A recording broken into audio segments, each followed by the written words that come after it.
Tourist family இந்த லாங்குவேஜில் பேசுகிறதும் ஸ்ரீலங்காவிலேருந்து நாங்கள் வர்றதும் அப்படின்னும் போது புலம்பெயர்ந்த தமிழர்கள் நிறையா ஊரில் இருப்பாங்க. அவங்க குழந்தைங்களுக்கு அவங்க இதை காமிப்பாங்க. இது அவங்கள கண்டிப்பாக அவங்க மறந்த தமிழ் ஒன்று இருக்கும் பார்த்தீங்களா, அதை இந்த மாதிரி தமிழ் உங்களுக்கு எடுத்து கொடுக்கும். ஸ்ரீலங்காலேருந்து வந்தால் ரொம்ப சோகம், சண்டை, வீரவசனம் இப்படிலாம் இருக்கும் அப்படின்றது எதுவுமே இல்லாமல் அவங்க கஷ்டத்தை ரொம்ப சந்தோஷமாக எடுத்துக்கிட்டாங்க பார்த்தீங்களா, அது எனக்கு பிடிச்சிருந்துச்சு. ஸ்க்ரீனில் பார்த்தோம், இப்போ பக்கத்தில் இருந்து நேரில் எனக்கு முன்னாடி நடிக்கிறாங்க. நம்ம ஸ்க்ரீனில் பார்த்த சிம்ரன் முன்னாடி நடிக்கிறாங்கன்றது தான். என்ன புதுமுக இயக்குனர் அப்படின்னு சொன்னாங்க. நான் இப்போ சொன்னேன், நான் வந்து ஒரு 10 இயக்குனர் அதாவது புதுமுக இயக்குனரில் இன்ட்ரொடியூஸ் பண்ணணும், அதுதான் என்னுடைய ஆசை. இப்போ எனக்கு அப்படி இல்லை புது ப்ராடக்ட் நான் தான் ப்ரொடியூசர். நான் போகும்போது போய் ப்ரொடியூசரை கூட்டுவாண்டாங்க. ஏன்னா அப்போ நான் வந்து ஜீன்ஸ் பேண்ட்டு இதை போட்டு ஒரு லேபுக்கு போனேன்னா வீட்டில் யாராவது பெரியவங்களை இருந்தால் கூட்டுவாங்க அப்படின்ட்டுருவாங்க. நீ என்ன ப்ரொடியூசர்? நான் தாங்க ப்ரொடியூசர்.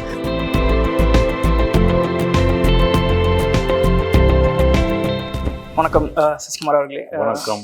மிக்க மகிழ்ச்சி உங்களை இன்னைக்கு பார்க்குறதுல. டேரக்டர் அவர்கிட்ட பேசிகிட்டு இருக்கும்போது இந்த படத்தை பொறுத்து அவர் என்ன சொன்னார்னா, எனக்கு தெனாலி மொழி மாதிரியான படங்கள் இதுக்கு இன்ஸ்பிரேஷன், அதில் இருக்கிற மாதிரி லைட் ஹார்ட்டடாக இருக்கும், எமோஷனும் இருக்கும் அப்படின்ட்டு சொன்னார். ஸோ இப்போ நீங்கள் வந்து இந்த படத்தை அணுகும்போது உங்களுக்கு தோணுச்சா, நம்ம இந்த மாதிரி நிறைய ரகடான சீரியஸான ரோல்ஸ் பண்ணியிருக்கோம், இந்த ஸ்பேஸில் வந்து நம்ம என்ன புதுசாக இருந்துச்சா, உங்களுக்கு என்ன புதுசாக இருந்துச்சு? கேட்கும் போதே எனக்கு இருந்தது. ரொம்ப நாளைக்கு அப்புறம் ஒரு ஃபேமிலி என்டர்டெய்னர், ஒரு குடும்பத்துக்குள்ளே ஒரு காமெடி அப்படின்ற ஒரு விஷயம் எனக்கு ரொம்ப பிடிச்சிருந்தது. எனக்கும் டிஃப்ரெண்ட்டாக இருந்தது. ரொம்ப இதாகாமல் ரொம்ப சாஃப்டான ஒரு கேரக்டர், எல்லாருக்கும் பிடிச்ச ஒரு விஷயமா இருந்தது. இதெல்லாம் எனக்கு இருந்தது. அப்புறம் அந்த ஈழத்தமிழ் பேசுகிற அந்த அதெல்லாம் எனக்கு வந்து புதுசாக அது இருந்தது. உங்களுக்கு வந்து ஒரு சந்தேகம் இருந்துச்சா, நம்ம இந்த ஸ்பேஸில் ஒர்க் அவுட் ஆகுமா, நம்ம ஒரு மாதிரி ஒரு இன்டென்ஸான ரோல்ஸ் எல்லாம் நம்மளை பார்த்துருக்காங்க, தெனாலி மொழி மாதிரியான படங்களை நம்மளே இமேஜின் பண்ண முடியும் அப்படின்னு உங்களுக்கு தோணுச்சா? ஒரு ஆக்டர்னா அதெல்லாம் இல்லை, அதுனால சொல்ல கண்டிப்பாக இதை நான் தான் பண்ணுவேன் அப்படின்றது.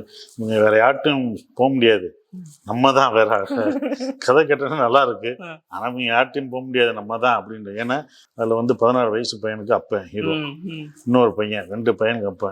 சரி, நீ யார் எந்த ஹீரோட்ட போனாலும் திருப்பி இங்கிட்டு தான் வரும். ஒன்று 16 வயசு பையன் இருக்கக்கூடாதுன்னு அவனை சின்ன பையனாக்கணும், இல்லை அவங்களே 16 வயசு பையனாக்கணும், நானே நடிச்சுக்கிறேன். ஸோ இப்படி தான் இருக்குன்னு எனக்கு ஒரு இதாக தோணும்ல. அவங்ககிட்டே சொன்னீங்க போயிட்டு வாங்க, ஆனால் திருப்பி என்கிட்ட தான் வருவீங்க யார்கிட்ட போனாலும் அப்படின்னா. இல்லை ஏற்கனவே போயிட்டு தான் வந்தோம்னாங்க. இதனால தான் அப்படின்னு அவங்களே சொன்னாங்க. நான் கெஸ் பண்ணது கரெக்டாக தான் இருந்தது. ஸோ அப்போ எனக்கு இது நமக்கு தான் வரும் அப்படின்றது, நல்ல கதை அப்படின்றது ஒன்று இருந்தது. நமக்கு இந்த டைம் பண்ணணும், ஒரு ஃபேமிலி என்டர்டெயின்மெண்ட்டாக ஒன்று பண்ணணும் அப்படின்ற ஒரு விஷயம் இருந்தது. அது கரெக்டாக அந்த கதை சொல்லும்போது, அபி சொல்லும்போது எனக்கு கரெக்டாக இருந்துச்சு. இந்த எல்லா விஷயத்தையும் கரெக்டாக அவரோட பாடி லாங்குவேஜோட அவர் சொன்ன ஒரு விஷயம் இதெல்லாம் சொல்லும்போது எனக்கு பிடிச்சிருந்தது, பண்ணுவோம் அப்படின்னு சொல்லி. பட் இந்த கதையை உங்களுக்கு ஃபுல்லாகவே பண்ண ப்ரௌன் ஸ்கிரிப்ட் மாதிரி கொடுத்தாங்களா, இல்லை அவர் இந்த கதையை ஃபஸ்ட் நீங்கள் கேட்கும்போது எந்த இடத்துல வந்து இது நம்ம பண்ணால் நல்லாயிருக்கும், எந்த இடத்துல உங்களுக்கு பிடிக்க ஆரம்பிச்சது இந்த கதை? ஊர்லேருந்து வந்து கதை சொல்லும் போதே இறங்கி அந்த கதைக்குள்ளே என்ன இருந்துச்சுன்னா, ஒரு ஹியூமனிட்டி இருந்துகிட்டே இருந்துச்சு.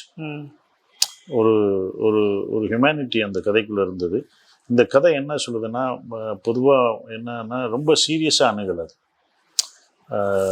ஸ்ரீலங்காலேருந்து வந்தால் ரொம்ப சோகம், சண்டை, வீரவசனம் இப்படிலாம் இருக்கும் அப்படின்றது எதுவுமே இல்லாமல் அவங்க கஷ்டத்தை ரொம்ப சந்தோஷமாக எடுத்துக்கிட்டாங்க பார்த்தீங்களா, அது எனக்கு பிடிச்சிருந்தது. ஒரு கஷ்டங்களை அவங்க இந்த இடத்த நான் வந்து சந்தோஷமாக நான் தான் வச்சுக்க முடியும், உங்கள்கிட்ட நான் எதிர்பார்க்க முடியாது. இந்த இடத்த நான் தான் இந்த இடத்த நான் சந்தோஷமாக வச்சு அதை சந்தோஷமாக்கக்கூடிய ஒரு கேரக்டர் இருந்தது. ஒரு குடும்பத்தோடு வர்ற ஒருத்தன் எல்லாருக்கும் பிடிச்சவனா ஆகிறான் அப்படின்னும் போது, ஓகே இது நமக்கான கதை அப்படின்றது அங்கேயே தெரிஞ்சிருச்சு. அப்படின்போது நம்ம பண்ணோன்னா நல்லாயிருக்கும் அப்படின்றது அங்கே வந்தது. அது வந்து என்ன, ஈழத்தமிழ் பேசுகிறதும் நமக்கு இது புதுசாக இருக்கும் அப்படின்ற ஒரு விஷயம். ஒரு குடும்பஸ்தனா, ஒரு பொறுப்பு மிக்கவனாக இருக்கும் அப்படின்னு தோணுது. அதை வந்து என்டர்டெயின்மெண்ட்டாக சொல்கிறது. ஒரு துக்கத்தையும் எல்லாத்தையும் ஒரு சந்தோஷமாக எடுத்துக்கிட்டு போகிற ஒருத்தனோட கதையாக இருக்கும்போது இது கரெக்டாக இருக்கும்னு எனக்கு தோணுச்சு. இப்போ அபிஷன் அவருக்கு இது முதல் படம் இல்லைங்களா? ஸோ பட் நீங்கள் ஃபஸ்ட்டு 2008 சுப்பிரமணியம் ஃபஸ்ட்டு படம் பண்ணும்போது நீங்கள் புது டேரக்டராக வரும்போது நீங்கள் சில சேலஞ்சஸ் ஃபேஸ் பண்ணியிருப்பீங்க. அப்பைக்கும் இப்போ ஒரு புது டேரக்டர் இந்த இண்டஸ்ட்ரிக்குள்ளே வர்றதுக்கும் அவங்க ஃபேஸ் பண்ணக்கூடிய சேலஞ்சஸ் டிஃப்ரெண்ட்டாக இருக்கா? இல்லை இப்போ இண்டஸ்ட்ரி மாறி இருக்கா? இல்லை அதே பிரச்சனைகள் நான் என்ன ஃபேஸ் பண்ணணும் அதுதான் இவரு ஃபேஸ் பண்ணாருன்ற மாதிரி? இல்லை, அப்படி அபிஷனுக்கு என்ன சேலஞ்சிங்காக இருக்குதுன்னா, இவ்வளோ ஆர்டிஸ்ட் அவங்க கொடுத்துருக்காங்க பார்த்தீங்கன்னா, இந்த ஆர்டிஸ்ட்டை ஹேண்டில் பண்ணுறதா ஒரு டைரக்டராக இருக்கும். சிம்ரன் மேடம் இருக்காங்க, எல்லாருமே, யோகி பாபு இருக்காரு, பாஸ்கர் சார் இருக்காரு, ஸோ எல்லாருமே இருக்காங்க, மாமா இருக்கார், எல்லாமே இருக்கும்போது அவருக்கு அதை எப்படி ஹேண்டில் பண்ணுவோம் தான் அவருக்கு இதாக இருக்கும். ஒரு நல்ல ப்ரொடக்ஷனு, அது ஒரு நல்ல கதைகள், ஏற்கனவே 2 படங்கள் பண்ணி முடித்த ஒரு $1 மில்லியன் ஒரு கம்பெனி, அந்த ப்ரொடக்ஷன் பண்ணும்போது அபிஷன் அதிலே பாதி தாண்டிட்டாப்புல. இப்போ எனக்கு அப்படி இல்லை, புது ப்ராடக்ட் நான் தான் ப்ரொடியூசர், நான் போகும்போது போய் ப்ரொடியூசரை கூட்டுவாண்டாங்க. ஏன்னா அப்போ நான் வந்து ஜீன்ஸ் பேண்ட்டு இதை போட்டு ஒரு லேபுக்கு போனேன்னா வீட்டில் யாராவது பெரியவங்களை இருந்தால் கூட்டுவாங்க அப்படின்ட்டுருவாங்க. நீ என்ன ப்ரொடியூசர்? நான் தாங்க ப்ரொடியூசர், நான் தாங்க டைரக்டர் சொல்லணும் அவங்களுக்கு, அது சொல்லணும், நான் தாங்க ப்ரொடியூசர், நான் தான். இப்போ வீட்டில் பெரியவங்க இருந்தால் கூட்டு வாப்பா போப்பாட்டுருவாங்க, அப்படி சொல்லியிருக்காங்க. அந்த அனுபவம்லாம் பட்டிருக்கோம். பிஸ்னஸ் பண்ணுறதுக்கு நம்ம முதல் படம் இது, இந்த சேலஞ்சிங்லாம் இருக்குது அவங்களுக்கு. 3வது படம் அப்படின்ற ஒரு இது, அந்த சேலஞ்சிங் இல்லை. அவர் வந்து அந்த கதையும் அந்த கதை பாத்திரங்கள் இருக்குது பார்த்தீங்கன்னா, அவங்களோட அந்த கேரக்டர்ஸ் யார் நடிக்கிறாங்களோ அவங்கள தான் அவர் இது பண்ணணும். அதுதான் அவருக்கு சேலஞ்சிங்காக இருக்கும். அது ஈஸியாகிடுச்சு அவங்களுக்கு. எங்களோட ஒர்க் பண்ணுறது எல்லாமே, நாங்களும் அவங்களோட ஒர்க் பண்ணுறது, எல்லா ஆர்டிஸ்டோடையும் அவரும் ஒர்க் பண்ணுறது ஈஸி ஆயிடுச்சு அபிக்கு. ஸோ தன்னுடைய கதையை அழகாக எடுத்து அருமையாக பண்ணியிருக்காரு. அதனால தான் அவர் இவ்வளோ சிறப்பாக பண்ண முடிஞ்சது. எனக்கு அதுவுமே தோணுச்சு. இப்போ நம்ம ஒரு புதுப்பட டேரக்டராக இருக்கோம் அப்படின்னா, எடுத்தோடனே நீங்கள் ஒரு சைடு, சிம்ரன் அவங்க ஒரு சைடு, இது மாதிரி பெரிய பெரிய ஸ்டார் காஸ்ட்லாம் இருக்காங்க. வேலை வாங்குறதுன்றது கொஞ்சம் நம்ம ரொம்பவும் கேட்கவும் முடியாது. அது எப்படி அவர் மேனேஜ் பண்ணாரு? அந்த ஃப்ரீடம் எல்லாருமே ஈஸி ஆகிட்டாங்களா? அவனை யாரும் டார்ச்சர் பண்ணுறவங்களாம் வரல. இல்லை, கரெக்ட். வந்துருந்தாங்கன்னா அவனுக்கு பேட் எக்ஸ்பீரியன்ஸ் ஆகிருக்கும். ஐயோ இவங்களை சமாளிக்கணும், அடுத்து போய் சமாளிக்கணும் அப்படின்ற ஒரு விஷயம். அவங்களும் மேடமும் சிம்ரன் மேடமும் அத்தனை படம் பண்ணியிருக்காங்க. அவங்களுக்கு தெரியும் முதல் நாளே அவர் சொல்லும் போது எப்படி இருக்குன்னு. 2வது நாளே நான் கணிப்பேன்ல, இவர் எப்படி பண்ணுறான்னு நமக்கு தெரியும்ல. நம்ம இவ்வளோ படம் பண்ணியிருக்கோம், இவ்வளோ டைரக்டர்ஸ் பண்ணியிருக்கோம். நான் வந்து 11வது புதுமுக இயக்குனர்கிட்ட பண்ணுறேன், 11th நியூ ஃபேஸ் டைரக்டர். அப்போ நானும் ஒரு 10 பேரை பார்த்தாச்சு, 10 பேரை பார்த்துட்டு தான் வந்திருக்கோம் நம்ம.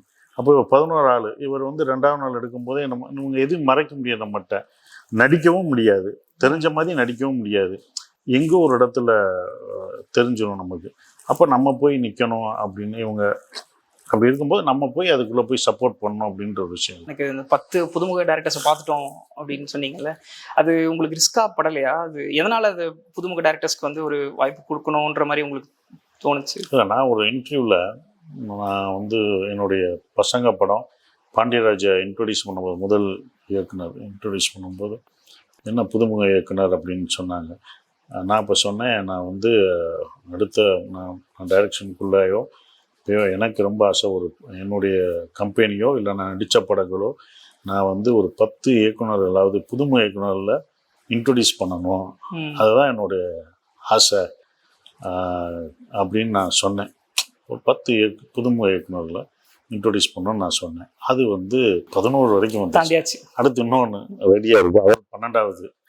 ஸோ அப்போ எனக்கு ஓகே 10 பேரை இன்ட்ரொடியூஸ் பண்ணணும்னு நினச்சோம், 11 வந்துருச்சு. அப்படின்னு எப்படி நீங்கள் ஃபுல்லாக நுழையும் போதே உங்களுக்கு அந்த டெசிஷன் வந்துருச்சா? நம்ம ஒரு 10 பேர் உள்ளே கொண்டு வரணும். நான் ப்ரொடக்ஷன் பண்ணும்போது எனக்கு தோணுச்சு அப்படி பண்ணணும்னா.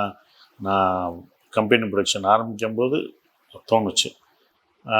அப்போ இப்போ நான் நடிக்கிறனால இதாகிடுச்சு. நான் என் கம்பெனி இன்னும் வச்சுருந்தேன்னா நேரம் 20 வந்திருக்கும், 25 தொட்டிருக்கும். 15 வருஷத்துக்கு ஒரு வருஷத்துக்கு 2வது பண்ணியிருக்கேன். பட் அந்த ப்ரொடக்ஷன் இல்லாதனால நான் பண்ணல. ப்ரொடக்ஷன் பண்ணியிருந்தேன்னா அது இன்னும் டபுள் மடங்கு ஆயிருக்கும். நான் 20 பண்ணியிருப்பேன், 11 தான் பண்ணியிருக்கேன், அவ்வளோதான். பட் 11 ஓகே, பெரிய நம்பர் தான் இல்லையா? எனக்கு இப்போ இதில் நீங்கள் சொன்னதுனால கேட்குறேன். இப்போ வந்து ஒரு புதுமுக டைரக்டர் ஒருத்தர் வராங்க உள்ள அப்படின்னா, நீங்கள் இவ்வளோ பேர் பார்த்துட்டதுனாலையும் ப்ரொடக்ஷன் பண்ணியிருக்கீங்கன்றதுனாலையும் ஒரு புதுமுக டைரக்டர் என்னென்னலாம் மைண்டில் வச்சுக்கணும் அப்படின்னு நினைக்கிறீங்க? உள்ள வரும்போது இந்த விஷயங்கள்லாம் அவங்க மைண்டில் வச்சுக்கிட்டா நல்லாயிருக்கும். முதல் சீரியஸ்னஸ் வேணும், பொறுப்புணர்வு. ம். அதை மட்டும் வச்சுட்டா போதும். கதை, ஸ்கிரிப்ட் எல்லாமே நீங்கள் பண்ணுவீங்க. பட் ஒரு நீங்கள் தான் தலைமை எடுத்துன்னு கேப்டன் ஆஃப் ஷிப்னு சும்மா சொல்லலை. அப்போ உங்களுக்குள்ள ஒரு பொறுப்பு உணர்ச்சி இருக்கணும். அது விளையாட்டுத்தனமாக எதுவுமே நீங்கள் பண்ண முடியாது. எதுவுமே ஈஸியாக கிடைக்காது. ஒரு தடவை கிடைக்கும், ஆனால் மறு தடவை அது கிடையாது. அப்போ நீங்கள் தான் எல்லாத்துக்கும் ரெஸ்பான்சிபிலிட்டியாக இருக்கணும். அந்த ரெஸ்பான்சிபிள் வந்து உங்களுக்கு இருக்குது. ஒரு தலைமகனாக நீங்கள் இருந்து செய்ய வேண்டிய ஒரு கட்டாயம் ஒரு இயக்குனருக்கு, முதல் பட இயக்குனருக்கு எப்போவுமே உண்டு. நீ அடுத்த படம் பண்ணாலும் அதுவும் உன்னுடைய முதல் படம் தான். நீ 10ஆவது படம் பண்ணாலும் அதுவும் உன்னோட முதல் படம் தான். அப்போ எத்தனை படம் பண்ணாலும் அது உன்னுடைய முதல் படமாக தான் நீ ட்ரீட் பண்ணணும். 10 படம் பண்ணிவிட்டு நம்ம அசால்ட்டாக இருக்க முடியாது.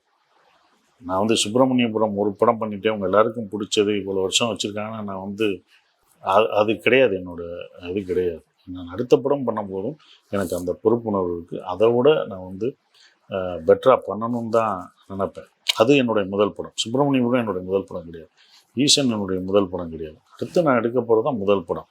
அந்த பொறுப்புணர்ச்சியோட எல்லாருக்கும் இருக்கணும். அது இருந்தாலே போதும். இப்போ சரி, இந்த படத்துக்கு ஒரு டூரிஸ்ட் ஃபேமிலிக்கு இப்போ சிம்ரன் அவர்களோட நீங்கள் நடிச்சிருக்கீங்க. அவங்க வந்து இண்டஸ்ட்ரியில் சீனியர் உங்களுக்கு இல்லையா? நீங்கள் உள்ள நுழையிறதுக்கு முன்னாடி அவங்க ஒரு பீக் போயிட்டு வந்திருப்பாங்க 2000 early 2000.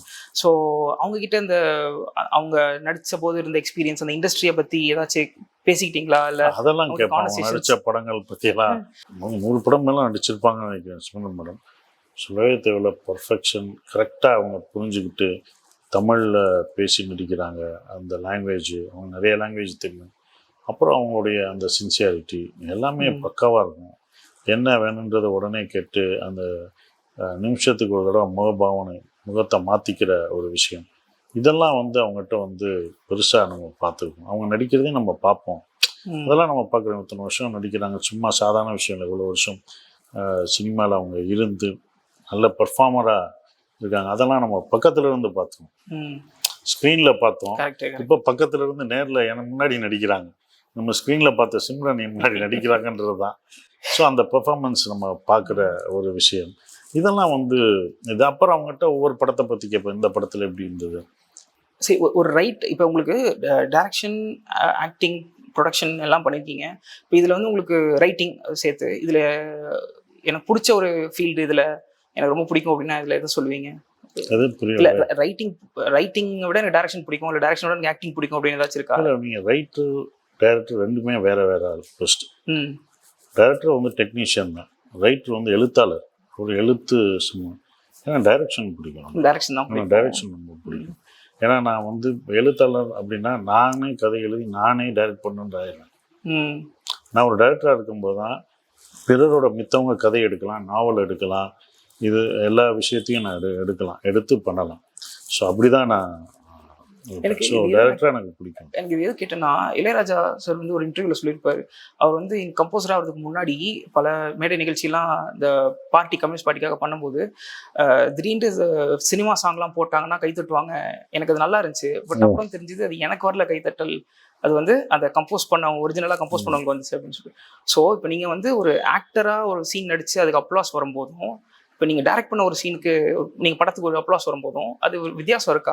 ஆக்டராக நடிச்சு அதுக்கு அப்ளாஸ் வாங்கும்போது இது என்னதான் இருந்தாலும் அது நம்ம எழுதின லைன் இல்லையே, நம்ம அது டைரக்ட் பண்ணலையே இந்த படத்துலன்னு தோணுமா? இதுதான் டிஃப்ரென்ஸ் இருக்கா? உங்களுக்கு எது ஃபுல்ஃபில்லிங்காக இருக்கும்னு இருக்கா? இல்லை, ஆக்டருக்கு ஆக்டராக தான் பார்ப்பாங்க, டைரக்டருக்கு டைரக்டர் பார்ப்பாங்க. நான் அயோத்தி பண்ணும்போது நான் வந்து சொல்லுவேன், என்னோட டைரக்டர் அயோத்தி டைரக்டர் சொல்லுவேன், கடைசி அப்துல் மாலிக் அப்படின்னு சொல்லும்போது உனக்கு கைதட்டு விழுகும், அந்த கைதட்டு உனக்கு தான் விழுகும்.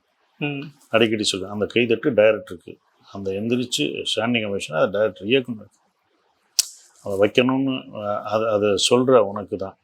ஆனால் அதோடு சேர்ந்து நானும் வாங்குவேன். ஏன்னா அதை சொல்கிற உனக்கு கரெக்ட், உங்கள் ஃபேஸ் தான் என்னோட ஃபேஸ், உன்னுடைய எழுத்தும் என்னுடைய முகமும் என்னுடைய குரலும், உன்னுடைய எழுத்துக்கு நான் உயிர் கொடுக்குறேன்.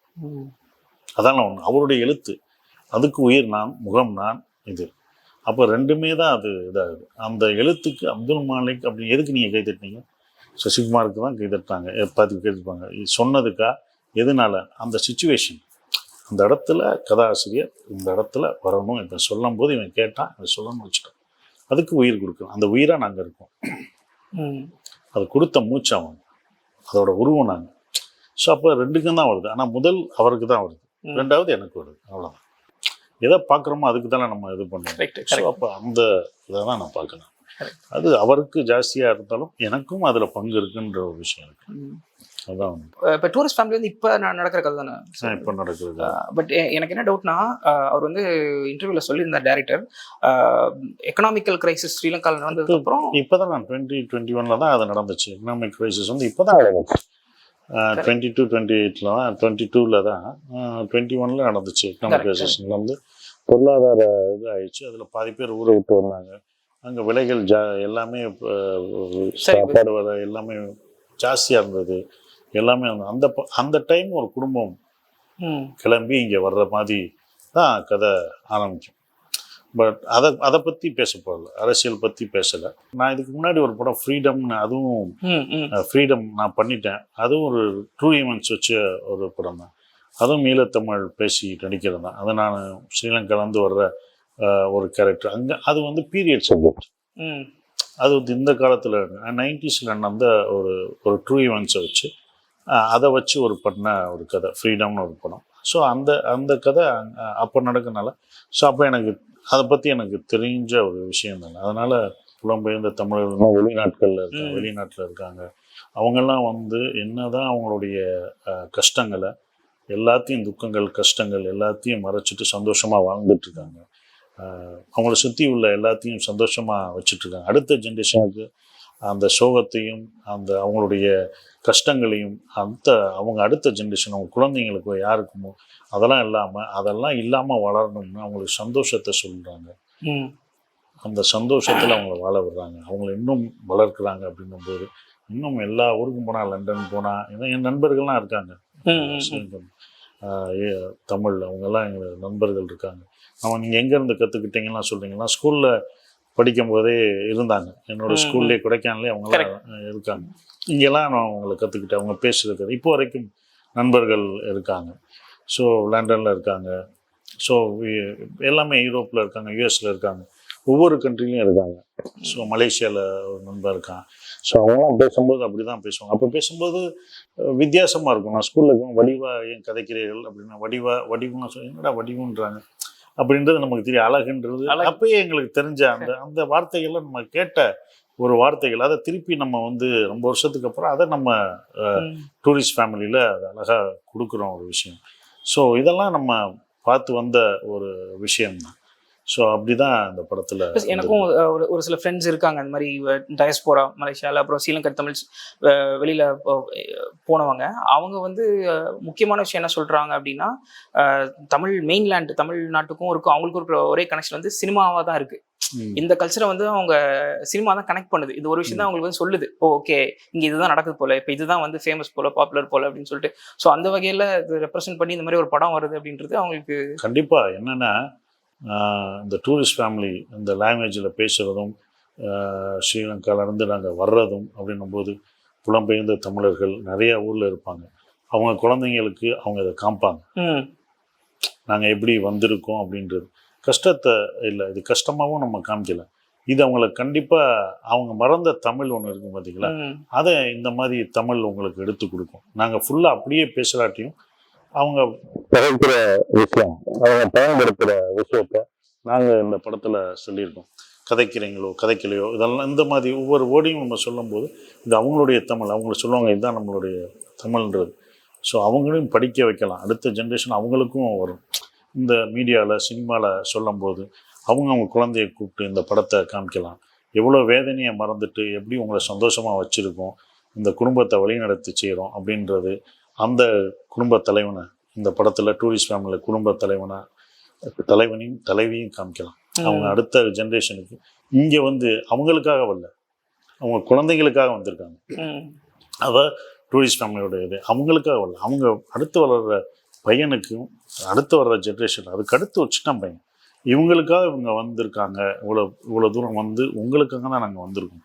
எங்களுடைய சொந்தங்களை எல்லாத்தையும் விட்டுட்டு உங்களுக்காக வந்து உங்களுடைய ஃபியூச்சருக்காக வந்திருக்கோம். அப்போ எவ்வளோ வலிகளை தாங்கி எவ்வளோ இதை துக்கத்தை தாங்கி உங்களை சந்தோஷமாக்கி அவங்கள சந்தோஷமாக இருந்து உள்ளுக்குள்ளே வச்சுட்டு வெளியில் சிரிச்சுக்கிட்டு இருக்க அந்த ஒரு விஷயத்த நிச்சயம் படம் பார்க்குற எல்லாரும், இது எல்லாருக்குமான அந்த தமிழர்கள் புலம்பெயர்ந்த ஈழத்தமிழர்களுக்கு மட்டும் இல்லை, எல்லாருக்குமான ஒரு படமாக எல்லாரும் பார்க்கும்போது ஒரு குடும்பத் தலைவனாக ஒரு தலைவியாக இருக்கவங்களுக்கு படமாக இந்த இது இருக்கும்.